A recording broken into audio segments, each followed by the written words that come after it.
Thank you so much for being here. We're so excited to see all of you. I'm Jane Lindholm. I'm the host of But Why. And I'm Melody Beaudet. I'm the editor of But Why, and we are the But Why team along with Kiana Haskin, who's back there. Wave, Kiana, say hi. And thanks so much to WBUR for having us. We're so excited to be back. Yeah, we love the podcast Playdate. It's always so much fun to be here and so much fun to see all of your faces. How many of you know about our show already? Does everybody here already know about But Why? Awesome. How many of you have ever sent us a question to our podcast? Yay? Okay, Ooh, a few only more. A few. Good. Good. So many questions that we're going to get after this show from all of you because you're going to be so excited to send them in. Have we ever answered anyone's question on our podcast that's here? Oh. Uh-oh. All right. Well, you're in luck, though, today because we are going to do essentially a live But Why. And if you know the show already, you know that you send us the questions and then we find cool people to answer them. And so that's essentially what we're going to do today. With a couple little extra things built in, like a couple wiggle breaks and a couple quizzes for you all. That's right. And also, you know what usually happens in the show, right? What else we have? Yes, we have some great experts to answer your questions. That's right. But before we bring them up, Melody, I may be going cuckoo, but I'm no dodo. I think I'm hearing bird sounds. Oh, what do you guys think? Is Jane hearing bird sounds? Are you hearing bird sounds? Yeah. Oh, Jane, you recorded these bird sounds. Oh, right. I did record these bird sounds. These are the birds in my backyard at about 5:30 in the morning on a spring day in Vermont. And this is called the Dawn Chorus. And we decided to play these bird sounds today to get you all in the mood to learn about signs of spring and things that happen in the Northeast at this time of year. Yeah, so let's dive right in. We're going to be talking about more than just birds today, but let's start with birds. At this time of year in the Northeast, a lot of birds have spent the winter elsewhere, somewhere warmer, where they have more food, more seeds and nuts or worms, things that they need a warmer place to be able to find. And then at this time of year, they're coming back to the Boston area or New England because their food sources are starting to come back too. But some of the birds you may have seen recently actually don't migrate. There are some birds that stay here all winter, especially things in cities like pigeons. If there are enough pizza crusts around, they're going to stick around all winter. Sparrows, chickadees, those kind of birds don't migrate. But other birds that you're starting to see, like red-winged blackbirds and turkey vultures, lots of ducks and geese, many of those have migrated and are making their way back here. And then there are a few birds that have spent the winter here in Boston and are leaving Boston to head farther north. I was here just a month ago, and out on Boston Harbor, I saw some common loons. They look a little different in the wintertime. They have different plumage, but they spend their winters where it's not frozen in places like Boston Harbor, and then they head back north to their summer homes in Vermont, much like many people in Massachusetts do. They spend their summer on the inland lakes and ponds in Vermont. And so we have some great guests here today who are going to talk to us about spring migration. Come on up. We have Sarah Howdy and Isabella Guerrero, who work at Mass Audubon's Boston Nature Center. Come on up. Welcome to Sarah and Bella. So here closest to me is Sarah. Sarah is education coordinator with Mass Audubon at the Boston Nature Center. Hi, Sarah. Hi, how's it going? Great. And this is teacher naturalist Bella in the green sweatshirt. Hi, Bella. Hi. Now, your name is Isabella. Do you prefer Isabella or Bella? I have all my friends usually call me Bella, so I would love it if everyone here could call me Bella, because I would like to consider us all friends now after this. Oh yeah, we're all friends, aren't we? So you all know the drill with But Why. You get to ask the questions now, and Melody is going to rove through the audience with a microphone, but you also know that when we're talking about birds, that means we can't talk about machines and robots. And to be honest, we should probably stick to birds around here because that's what we have Sarah and Bella for. So if you have a question, raise your hand and Melody is going to come through. We're talking all about birds. I see a very brave kiddo over here. Wow, that did not take long at all, Melody. All right, your question's about birds, right? Okay, go for it. What is it? Okay, maybe you can ask. You want to ask it? What is it? Do you want to ask the second question? Do you want me to go to somebody else first? Yeah. Okay, I'll come right back. We're going to go right back here. how do birds get back from migrating? Because it's like a long journey, I'm thinking. It's a really long journey. Now, Sarah is our resident bird expert today. So how do birds get back? How do they get back? So just like you were saying, Jane, some birds, they fly where there's warmer places where fruit and other things grow. And that all depends on that bird themselves. So some birds, even within the species, they're not migrating. They stay in the area. But the birds who do go where it's warmer, like down south, they tend to come back with a few different things. Sometimes they use wind because it takes a lot of energy to fly a long ways. So if you were flapping your wings a lot, you would get really tired. You need places to rest and things like that. So you use wind to help you fly back. I've heard that birds also use the moon and the stars to help guide them where they're going. And sometimes they even follow each other. They follow where other people are going. They use the light of the day to tell them when to migrate. There's all kinds of really cool things that birds use to tell them when and why and where to migrate. And some birds, like Canada geese, you see them in the day and you think, oh, they're migrating. But often they're not migrating when they're up in the air in that V shape during the day. They may be trying to find a better pond, but they use the better winds for them at night to migrate usually. Right. Yeah, there's different ways of migrating, right? There's migration that is permanent, like there's migration that you go somewhere and you stay there. There's migration that goes day to day. There's migration. Even birds sometimes who live in upper parts of mountains will go down in the lower part of a mountain and hang out there, even for just a season. It's pretty cool. Migration is a lot of things. One of the longest distance migrants is the Arctic tern, which you know how far they migrate? Something like 40,000 I don't know what they miles, but I know year. they go pole to pole, which is really cool. Can you imagine pole to pole and then back in 1 year? It's pretty awesome. So cool. All right, we got a question. What's your name? Yeah. Ethan. And we want to know about the hawk that we see often near our school and if it's native to Boston. Can you describe it a little bit? What does it look like? What color is it?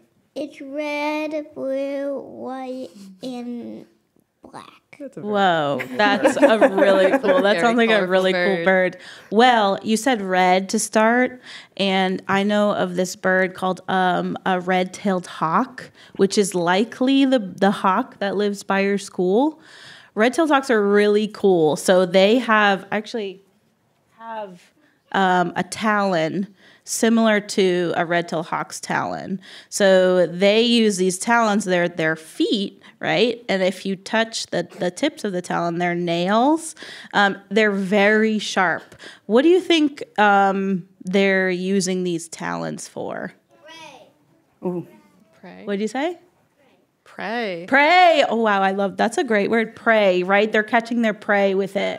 So by your school, there's probably mice and rats and other rodents and other birds that red-tailed hawk might be eating. There's squirrels. Squirrels Yeah. are probably Rabbits, pretty too. tasty to a red-tailed hawk. So For sure. Here in Boston, what kinds of birds like hawks might we be seeing? So you'll see red-tailed hawks. You might see some sharp-shinned hawks. We also What are have some other hawks? There's some Cooper's hawks. Cooper's hawks. Do we have Yeah. peregrine falcons around here? Peregrine falcons. Yeah. So I went to school in Boston. Peregrine falcons like to nest where it's really high up, kind of like a mountain, and they are very good divers, just like pigeons are very good divers. So they nested where I went to school, which was really cool. Yeah, peregrine falcons will be in Boston too. And peregrine falcons are the fastest flying bird, but you mentioned the second fastest flying bird, which is, what did Sarah say after the peregrine falcon? Pigeon. Pigeons. Why would a pigeon need to be a fast flying bird? You want to tell us? Because peregrine falcons hunt pigeons. That's right, peregrine do. falcons hunt pigeons, so you got to be a pretty fast bird if you're going to Gotta be invade a faster. peregrine falcon. All right, right here we have a question. My name's Isabella too. Oh my goodness. Twin. And my question is, what happens if they get stuck in a storm when they're flying and they're migrating? Wow, that's a really good question. So birds need habitat called stopover habitat. So that means wherever they're migrating from, there's places to stop and rest. So the bird, if they're in a storm, will often stop and rest. Birds, you've probably noticed a lot of birds when it's in the rain, or the saying "water off a duck's back." That means there's oils on birds' feathers that help the water to just kind of run off. I'll talk more about this owl wing in a little bit, but this is a taxidermy owl wing, and what I think is really cool about owls is that they don't really have as many oils on their feathers as other birds, and it makes them able to be like much more light, so they can be really quiet flying through the air. And I can talk more about owls in a little bit, but I think the oils on their feathers help a lot with the storms, and then those stopover habitats. If you have anything to add to that too. Well, one time in Vermont, we have hummingbird feeders at my house, and there was a very unfamiliar hummingbird because in Vermont, and I think all through New England, we only have one kind of hummingbird. It's called the ruby-throated hummingbird. And there was a hummingbird that did not look like a ruby-throated hummingbird, and I sent it to a friend who's an ornithologist, a bird scientist, and he said, "That's a rufous hummingbird." And they live over on the other side of the Rocky Mountains, which are all the way in Colorado and way over across the country. And that bird probably got blown off course when it was migrating. So it does happen that sometimes birds are trying to migrate to where they're supposed to go, but find themselves way off course. And some of those birds become very famous. All right, we've got another question up here. How long does it take for a bird to make its nest? Oh, good Whoa, question, that's Sarah. such a good question. I guess it would depend on the type of bird. I don't know the exact time it would take. I do have a robin nest here. I'm going to leave it there because it's very messy. But if you look at it, it's made with mud and grasses. And just a few days ago, I saw a robin picking up a chunk of mud because it's been so rainy and muddy, picking up a chunk of mud and carrying it somewhere else. And I thought to myself, oh, it's probably building its nest. And it helps that nest to be really strong. I don't know the amount of time it takes to build a nest, but I would imagine they do it pretty quickly once they set up their territory and find out where they want to make a nest and find their mate. Some birds mate for life, so they already have their mate, but they find a spot to make a nest and collect their materials, maybe a week or so. But that's a good question. We should look into that. I'd like to add that pigeons are one of my favorite birds, and pigeons are actually well known for not making really good nests. Their nests are actually not awesome. It's because like ages ago, like I would like to say, like the original pigeons, they were used to nesting on cliff sides and holes in them. So they were like, oh, there's already holes where I can like lay my eggs, so I don't really have to collect things to make a nest. But in the city, there's some really fun. If you look up pictures of pigeon nest on Google, you'll find some really funny pictures where there's zip ties. There's like 3 twigs next to each other and like 2 eggs in it. So I think it depends on what type of bird you're asking for, but I think there's a wide variety. And some birds don't build their nests right at the same time as all the other birds because there's so much competition for nest building materials that they're like, you guys just go ahead and we'll wait a couple of weeks. And so they then lay their eggs a little bit later, but they wait until all of the other birds have done all of that nest building work. And we have another question, Melody? Yes, another bird question. Why aren't bright birds poisonous? Why aren't they, or why are they? Why are bright birds? Why aren't aren't they? That's a great question because in nature, a lot of bright animals, the brightness signals you don't want to eat me because I'm poisonous. Well, I love that's an awesome question. I don't know. Maybe it is because animals do this thing where they decide over time what they're going to focus their energy on. So if an animal is deciding to be poisonous to protect themselves, they kind of put a lot of energy into making themselves poisonous, making their young poisonous to be able to protect themselves and their young. Maybe birds are bright. Well, I know that birds are bright to, in some ways, they're bright to attract their mate. The male will often be bright and the female will often be really beautiful and like kind of muted colors so she can blend in on a nest and kind of hang out with her young. That's a great question. I've never thought of why they're not poisonous, but I think part of it is that kind of like decision that I'm going to be bright to attract a mate rather than be bright to make my predators not want to eat me. I love that question. I feel like that's a good research question to look into. While we have you guys talking about birds, can you tell us a little bit more about what you brought? Because I'm getting distracted by the skulls and the wings. For sure. So, I talked a little bit ago about this great horned owl wing. So owls are really cool. This is a great horned owl wing. Me and Bella just recently saw great horned owls at the Boston Nature Center where we work. And they were calling to each other. And sometimes they sound like this. They say, "Are you awake? Me too." Yeah. They sound like that.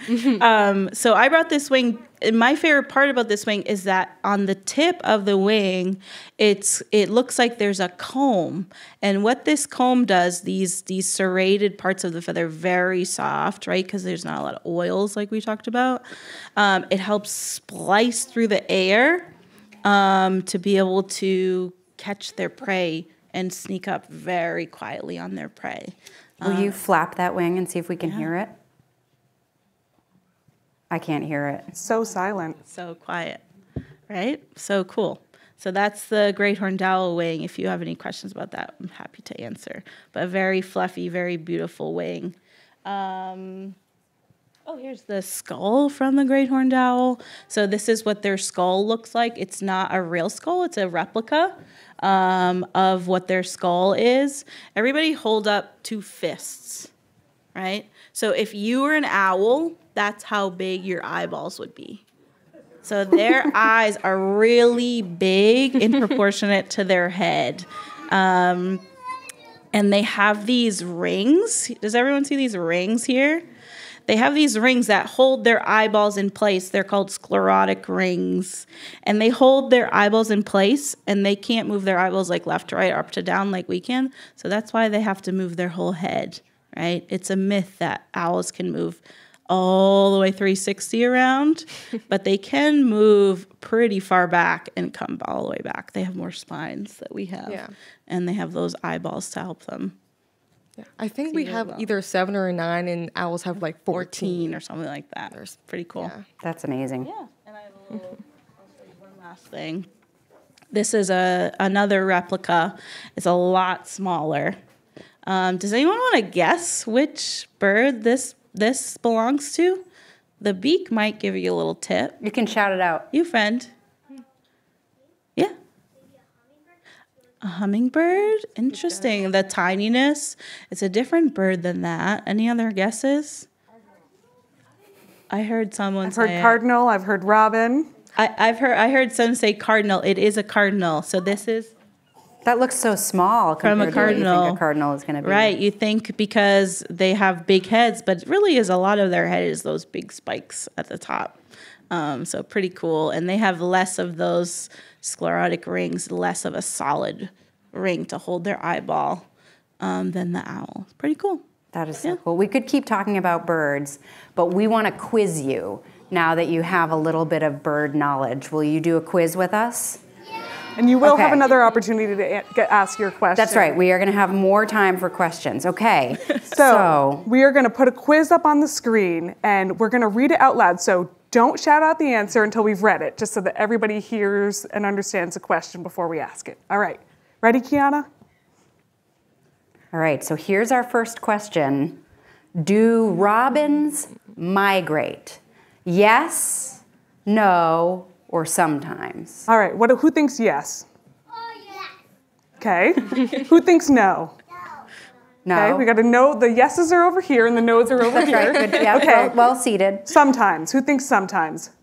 And there's Sometimes they're in the middle. Okay. Kiana, what's the answer? Sometimes. Woo! The middle of the everybody room was won. right, Yes. kind of. So what's going on? How come robins sometimes migrate? Aren't robins supposed to be signs of spring because they're back?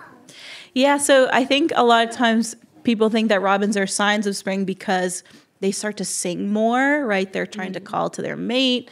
But some robins migrate. We talked about some of them migrating, some of them not. And we talked about how migration can mean different things, right? So migration can mean from where it's more north to a little bit less, maybe not all the way south. Migration can mean from one state to another.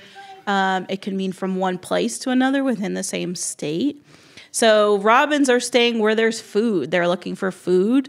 And then male robins, I learned that male robins will stay in a place. They're more often to stay in a place to kind of claim their territory so that when spring comes around, they got their solid place to make a nest and have their young. So it's pretty cool. They're really looking for food. That's all they're looking for. Aren't we They're all hungry. really just looking for food? Yeah. All right, we have another question for you. All right. Do you know the difference between a crow and a raven? This is pretty complicated. We actually were a little bit, this is a little tough for us actually. Yeah, when we had to making look these for some slides. pictures and we were like, is that a crow or is All that a right, raven? Jane, so what do we know? Tell us about ravens. Okay, so a raven and a crow look pretty similar, but ravens are much bigger birds. We were talking about hawks earlier, right? A raven is about the size of a red-tailed hawk. A crow is about the size of a pigeon. Okay, that's What good about to their know. beaks? Okay, so the beaks. The beak of the raven curves down a little bit and it's a little bit thicker. That's right. So if you see like a bigger beak and you can kind of see just the top going down below, probably a raven. And if you can see the tail, what should I be looking for if I'm trying to tell if it's a raven or a Okay, crow? so the tail of a crow, all of its tail feathers are about the same length. So it's just going to look like a fan, kind of fanned out. But the tail of a raven has much longer feathers in the center. So when a raven is flying and you're looking up and trying to tell if it's a raven or a crow, it's going to have a more diamond-shaped tail. So that's probably a raven. And then they make different calls. Can you do the call of a raven and a crow, Sarah? Well, I can say it. Good. We'll let you away with that. Yeah, crows are more of a caw, caw, and ravens sound more like they have something in their throat or like a frog. They kind of gurgle. Or like someone said that once, ravens sound like a phone vibrating on a table. Okay. I like that one. Okay, so is that top bird a crow or a raven? Shout out, Shout crow out. or raven.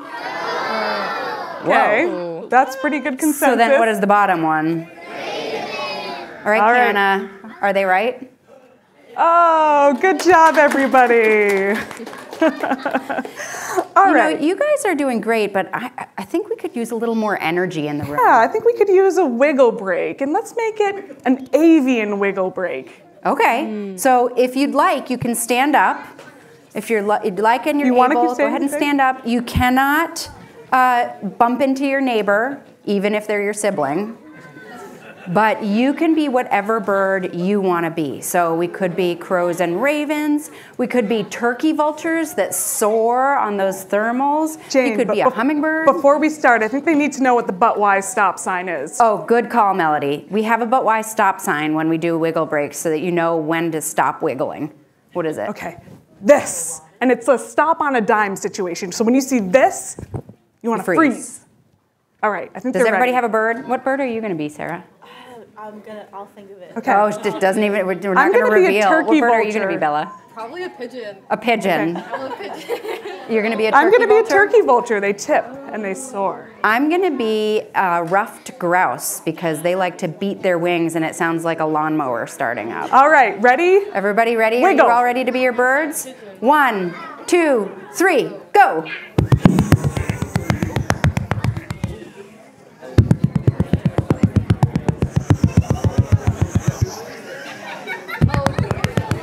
All right, butt-wise stop sign. That was great. That Wow, was the you best stopped audience on that a stopped on a dime. dime. Very good job, everybody.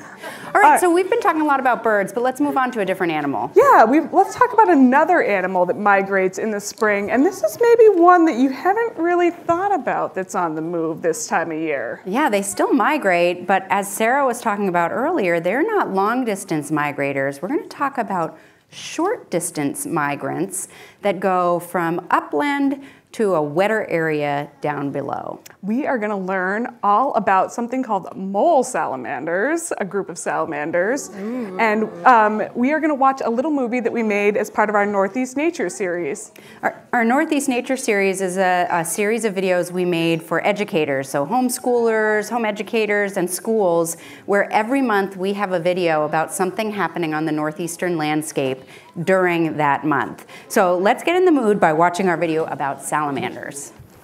I don't know if you can tell, but it's a pretty rainy spring day here in Williston, Vermont.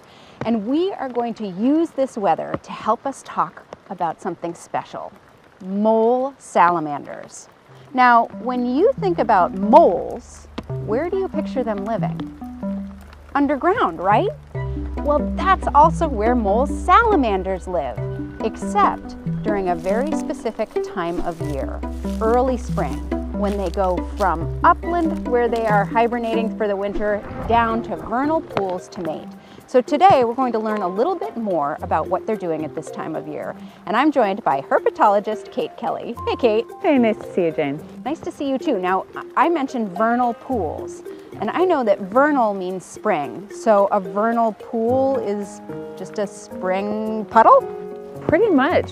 So vernal pools fill up in the spring with rain and snow melt, and they will dry out at some point during the year.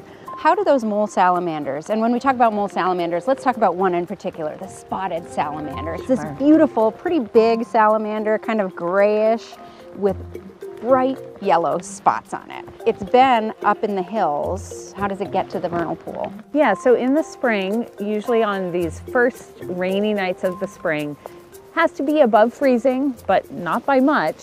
They will start to come out from their underground burrows where they've spent the winter and migrate, just walk over the land to these pools where they're going to breed. You want to know what it looks like for those salamanders and all these other amphibians that are crossing, kind of migrating from the uplands down to the vernal pools? Kate and I actually went out on one of the earliest wet but above freezing spring nights in April to see what we could find. So let's take a look.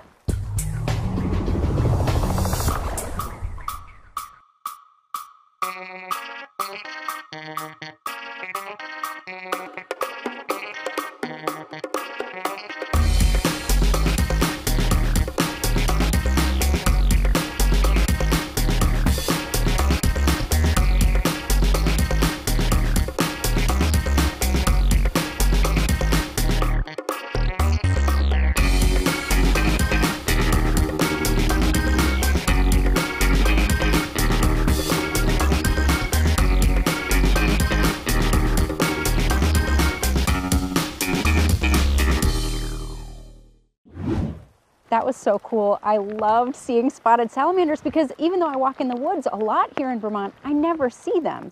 So they come down here, and as you mentioned, they mate here.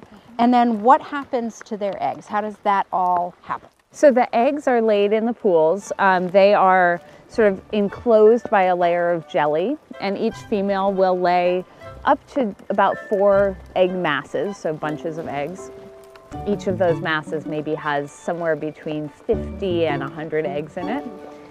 And then those eggs, the young, the little embryos that are growing inside the eggs, will start to develop. The egg masses will kind of get looser and disintegrate. The young will hatch out, and they'll just be swimming around in the pool. And then they will eventually in the fall start to go back upland, same as their parents did, but without their parents there to guide them.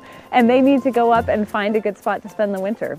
At this time of year, if somebody's out at a vernal pool and trying to spot salamander eggs, is there an easy way to tell the difference between salamander eggs and frog eggs? There is actually. So One of the frogs that lays eggs in these types of pools is the wood frog, and they are the most common sort of species widespread across the state of Vermont. And their eggs have sort of a bumpy layer on the outside. So around each little dot that you see, which is an embryo, which will become a tadpole, you see sort of the external layer of the egg mass. You'll see these little bumps around each egg.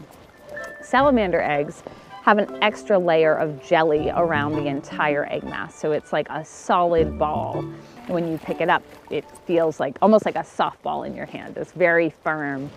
There are some other salamanders that do not have those really firm egg masses, and they're sort of more gelatinous, but they do still have that extra layer of jelly around the outside, so you don't see those individual bumps of each individual egg. And then once they're out of this pool and with the adults that are already there, are they spending most of their adult life underground? Yeah, they are. A lot of them are actually feeding underground in these small mammal tunnels. They will come up sometimes on rainy nights to forage, so to eat on the surface, but most of the time they are underground or inside rotting logs, somewhere where they can stay moist and survive. Well, thanks for braving the weather with me and talking about salamanders. I appreciate it. Absolutely.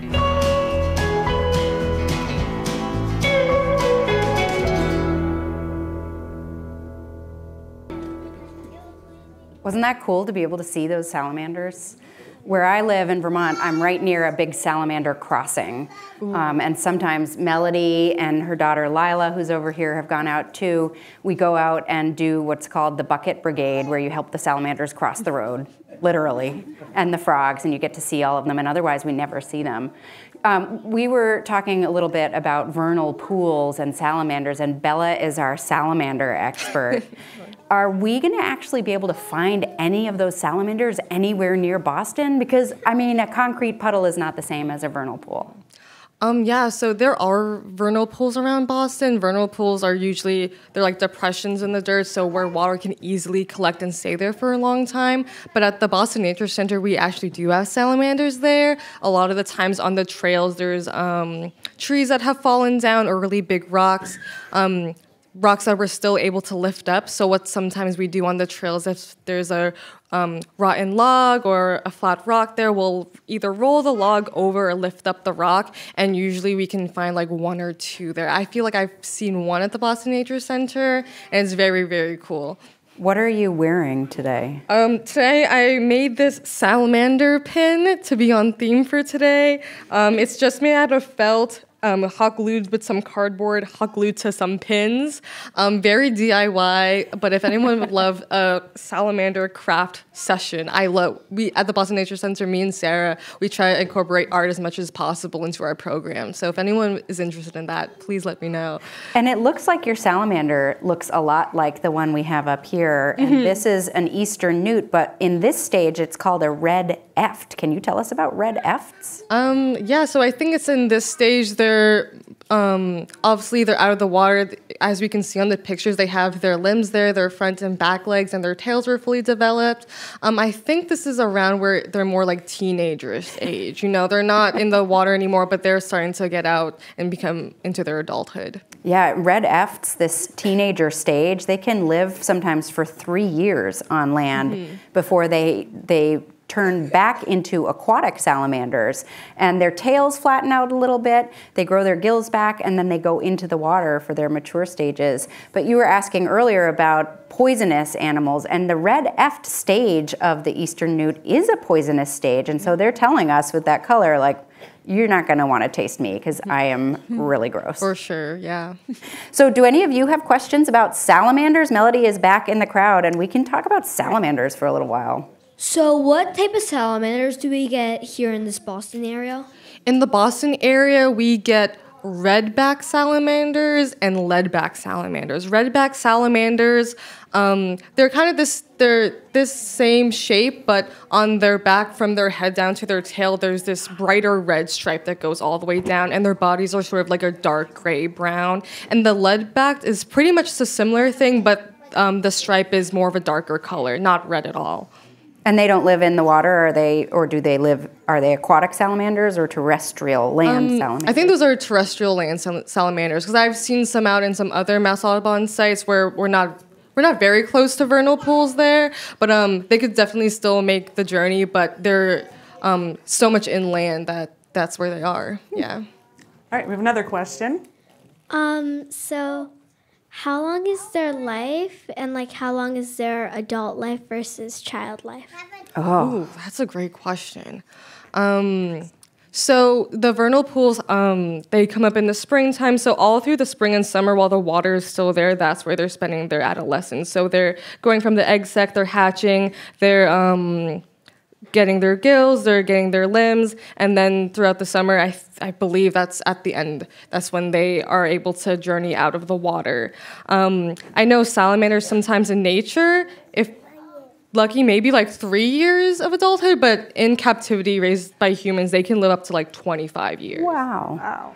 Yeah, and the eastern newt is one where, as you said, about 3 years in its juvenile or teenage stage, and then they go back to the water. And I read the other day that those salamanders, if there's not enough water and they're already adults, can sometimes revert back to teenagehood, which some of us might wish we could do, but not all of us, and go back onto land. So some of them are living for years. Yeah, they can like shift their bodies like that. It's really awesome. It's really cool. Wow. All right, another question. Hi, my name is TJ, and I'm 5 years old anyway, but my question is, are tigers, salamanders poisonous? Ooh, tiger salamanders. Where do they live? I'm not actually sure. I would love to learn more about tiger salamanders. Maybe we can do some research together. But I would assume that tiger salamanders, if they're named after their pattern, that they're really awesome looking, and I would love to see one day. Yeah, that's a good question. That's a great one for us to research. Yeah. All right, right here. Are water monitors and salamanders the same?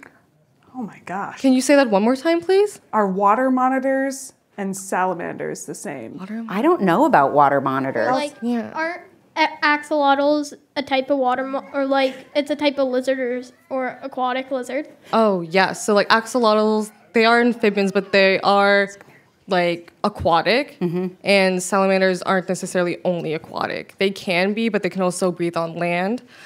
Yeah, because I'm pretty sure axolotls have gills, but salamanders actually, they breathe through their skin. So they're able to breathe on land like that. Yeah, axolotls are a type of aquatic salamander. And when we did an episode about axolotls, and one of the most amazing things we discovered is that axolotls are able to regrow almost every single body part. And scientists are studying axolotls to help humans learn how we can work on regenerating body parts of ours. Because humans can do some regeneration. Like if you get a cut, your skin might be cut and then it regrows. So humans do regrow parts of our bodies, but the axolotl can regrow all different kinds of their bodies. And axolotls are only found in one small area of Mexico, near Mexico City, and they're extremely endangered in their native habitats, but they are so common in research that there are thousands and thousands of them in research labs, and in some cultures, you can even buy and eat axolotls. But wild axolotls are very endangered. All right, we have another question. How long do salamanders grow? Oh, how long do they grow? How tall do salamanders get? Oh, so how long do salamanders get? So I think I made this one pretty to scale. Salamanders can get like 3 to 5 inches. I think they stay pretty small, but once in a while you might find one that's extra long and extra slimy for some reason. Yeah, we found some of those four-toed salamanders that you saw on the video are pretty tiny, and some of the red Fs that I have found can be that big when they're really small, but then those spotted salamanders, like they barely fit in my hand. So some of them and some salamanders, can be quite big. All right. What's the difference between... I sound bad on microphones. No, you do not. You sound great. It is weird hearing your voice through a microphone, though, if you're not used to it. We did an episode about that. You want to tell us the question? Yep. Okay. How can you tell apart a salamander from a lizard besides their size? Ooh, so lizards are reptiles and salamanders are amphibians. So lizards are gonna have scales. So when you touch them, they're gonna have these like small like circles on them. very similar to like snakes or reptiles. So they're just gonna feel a lot more different, a lot less slimy than amphibians, because amphibians are in contact with water a lot. So yeah, mostly just the texture, and reptiles can, can be bigger. They have more limbs, stuff like that. Yeah. All right, do we want one more? Sure. Okay. How much types of salamanders are there in New England? Oh my goodness. How many types of salamanders in New England? Oh my goodness. So we know we have at least the redback, the leadback, Yellow spotted. Blue spotted. Blue spotted. They're rare, but they're here. Jefferson. Four-toed. Four-toed. So Eastern Mud newt. puppies. Mud puppies, which are big. Yeah.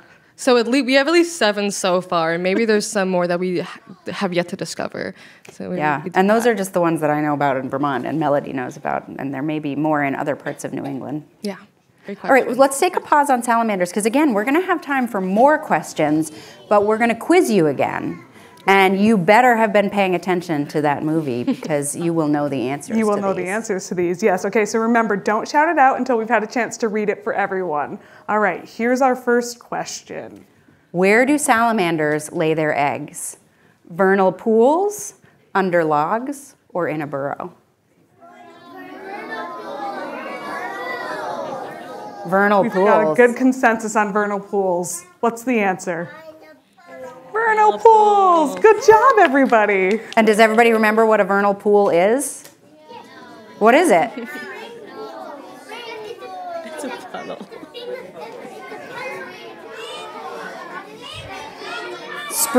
Essentially a big spring puddle.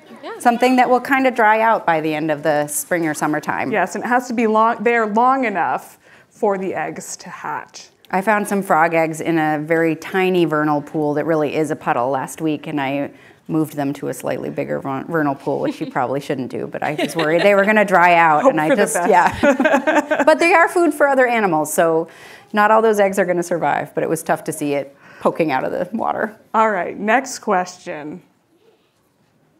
All right, do you know the difference between a frog and a salamander egg mass? So you probably heard this when Kate Kelly, the herpetologist, told us in the video. So do you think the top handful of eggs are frog eggs or salamander eggs? Oh my gosh, these kids are brilliant. All right, so then what are these? Not just jelly? Or boba tea?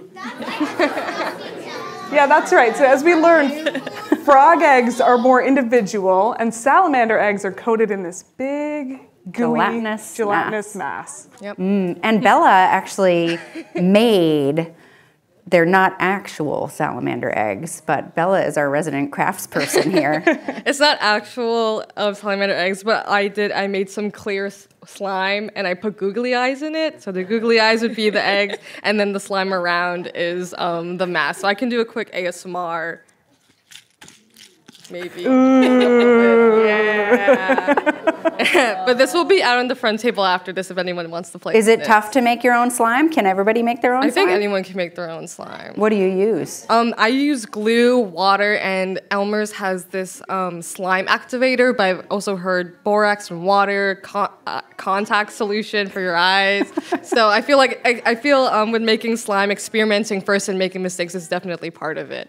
But this will be out just there. like science. That made a very satisfying noise when you did that. So if somebody was lucky enough to find eggs in a pool, in a vernal pool, should they touch them? Should they not touch them? What would we do? I think it's best to just leave them be. If they're in a vernal pool that's pretty full and seems pretty safe, I feel like it's best to let nature do its thing there. Yeah, just watch, maybe observe them. Go back and see what it looks like the next week. Do you want to do another Wiggle Whip break? Do you want to be an amphibian?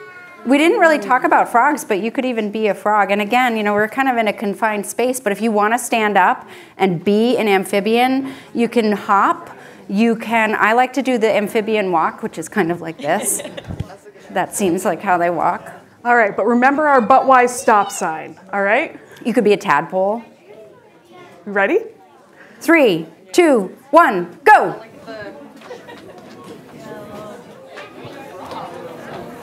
What are you being? I mean, it's kind of a salamander. Everybody loves the way they walk, so yeah. Oh, I like the toad. That's a pretty good one. All right, are we ready to stop? Okay, so Melody, I saw a lot of hands up that you didn't get to. Absolutely. And I was thinking maybe we could take some time for more questions. And Bella and Sarah, do you mind talking about all kinds of animals and spring signs? We could branch out a little bit into plants too if you guys want. And I know I've gotten to a lot of you, so if I've already gone to you to answer a question, maybe give somebody else a turn. But if you have a question, definitely put your arm in the air. But we have one warning. None of us are Google. None of us are Siri, and we don't know all of the answers. So if you can keep it to animals and spring stuff that's around here in New England, that would be helpful. But if not, it just gives us more questions to research when we get home. Okay, I think I saw a hand up here. Is that right here? Why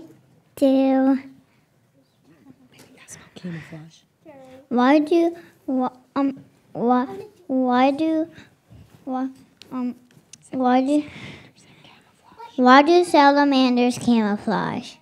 Why do salamanders camouflage? Bella or Sarah? Do you want to answer that? I think salamanders are a very important part of the food chain, so that also means that they're also food for other animals.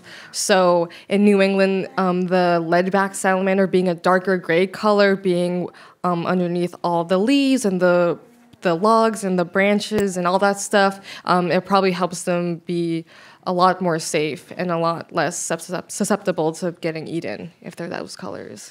We were talking about owls earlier, and one owl that you can find near vernal pool is a barred owl, so different than the great horned owl, although they're nearby too.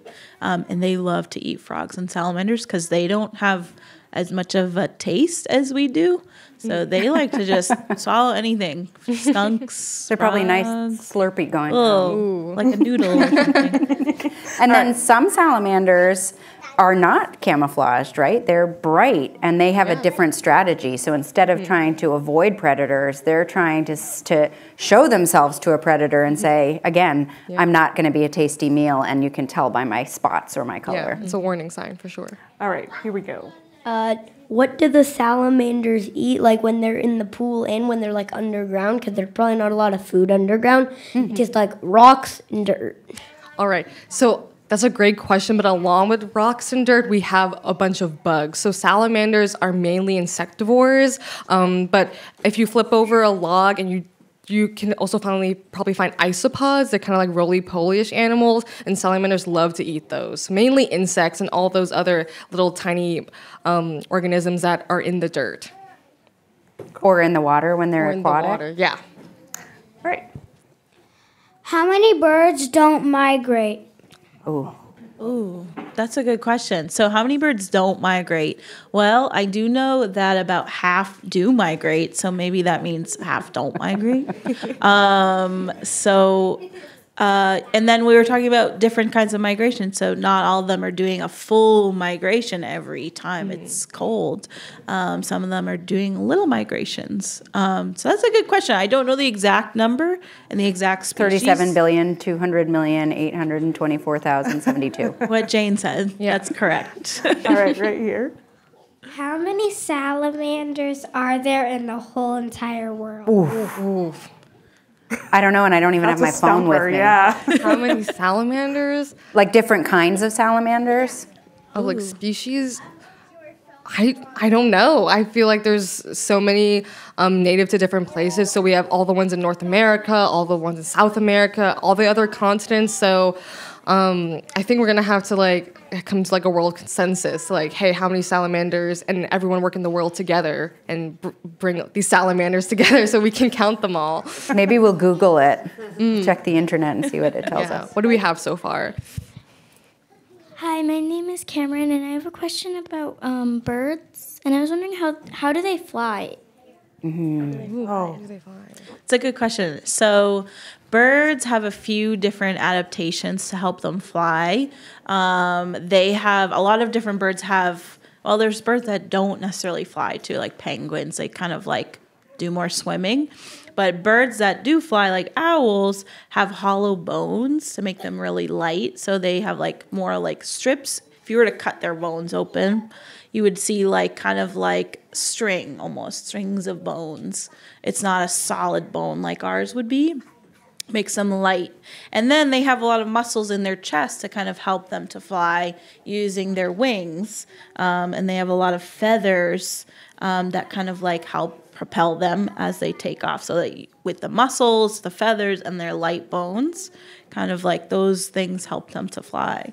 If you have so any wind, tips? wind can Wind help helps them to fly too. Yeah, for sure. That's a good question. You know, I mentioned the common loon earlier. The common loon is one of the few birds that doesn't have hollow bones. Wow. And when you see them sitting in the water, the loon often looks like its whole body is in the water. And that's because its bones are denser. But it also means it's really hard for a loon to take off from the water and get into flight. So it almost needs a little bit of a runway of water. And some loons in northern ponds and lakes wait a little bit too long in the winter, and as the ice starts to close in, there can be a moment where they can no longer leave for the winter because they don't have enough room to get that runway to take off because their bones are so heavy.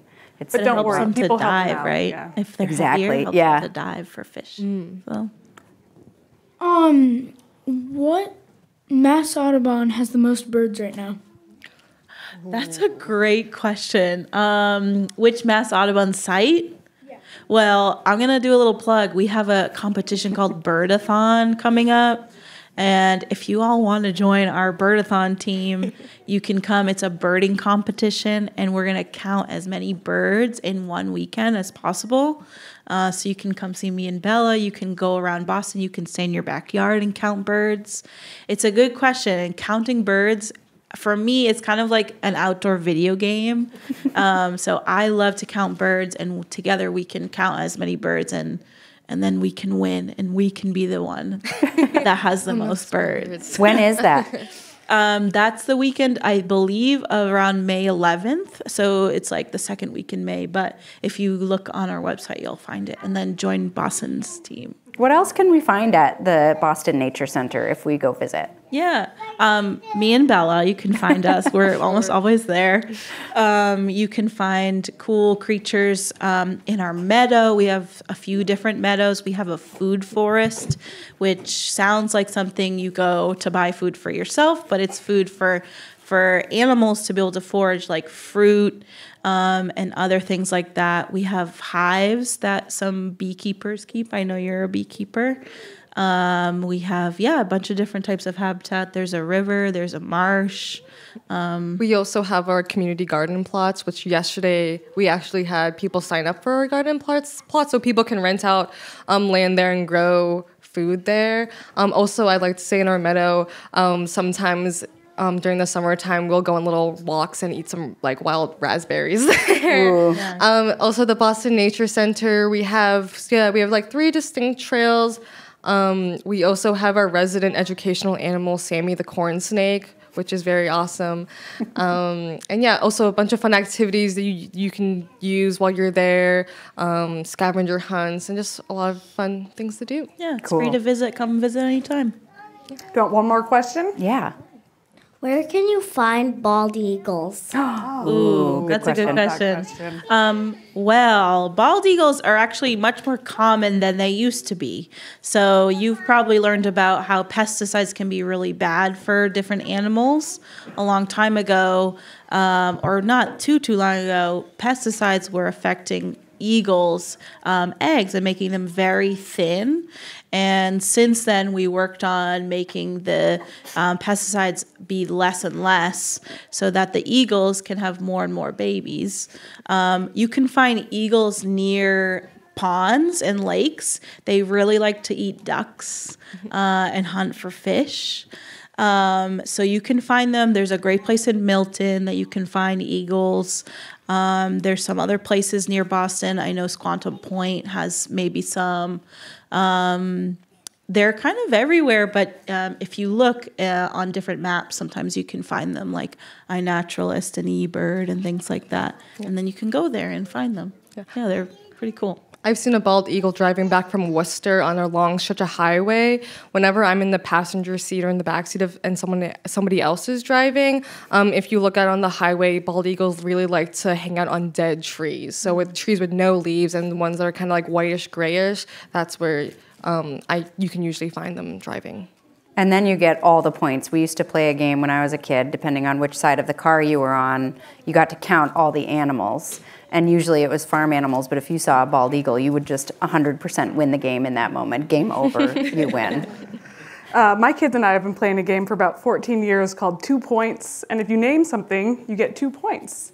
Like an animal or a plant? Or an animal or a plant or a bird, you get 2 points. And actually, we have a little game we can try right now. Okay. Yeah. Time for a game? Let's do a game that we like to call Name That Flower.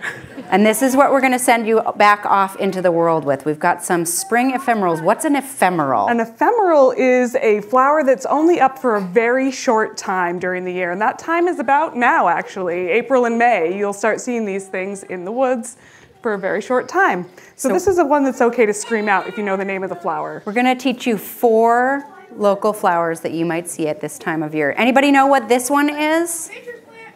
It's not a pitcher plant. It looks very similar, though. Anyone?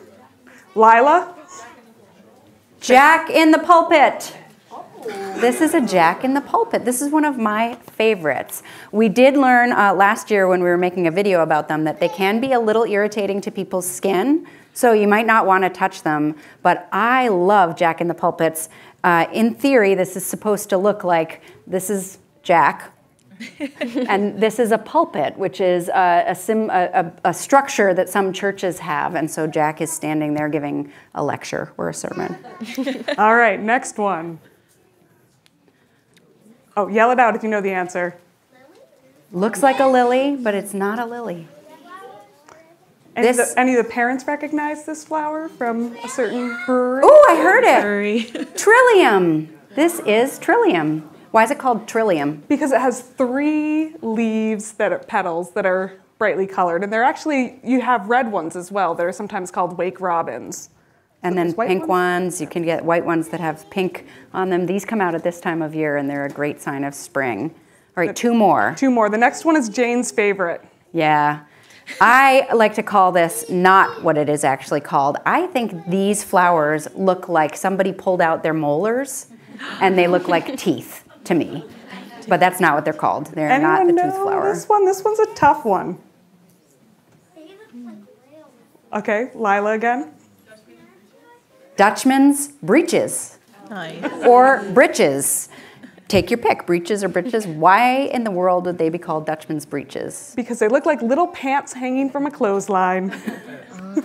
And you can see them in the forest. Their leaves kind of will remind you a little bit of carrots. They look a little bit like the same kinds of leaves that carrots have. All right, last one. Should we do one more? One more. It's a tough one. This one is really hard to find. Does anybody know what this one is? All right, this one is wild ginger. So this one you're going to find down on the ground. You can see that it's right here in the dirt. And why would any plant have a flower that is down in the dirt below its leaves? Does anybody have a guess about why that flower would be right low to the ground? You can go ahead and shout it right out.